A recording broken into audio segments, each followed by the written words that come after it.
একটা জিনিস দেখাই আপনাদের, কত সুন্দর এবছর গাঁদা ফুল হয়েছে। এই গাছগুলোর দেখেছেন, গাঁদা ফুল একদম ভর্তি হয়ে গেছে এবছর। মানে এই ফুলগুলো দেখলে যে কতটা আনন্দ হয় আর বলে বোঝাতে পারবো না। আর ফুলগুলোর সাইজ দেখুন একবার, মানে এক একটা ফুল আমার হাতের পুরো। এই ফুলের সাইজ দেখুন, সাইজ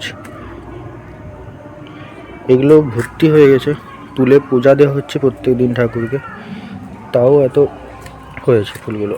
এই হলুদ কালারের ফুলটা দেখুন, এটার সাইজটা, আর এখানে যে ফুলগুলো হয়েছে এগুলোর সাইজগুলো দেখুন কত বড় বড়।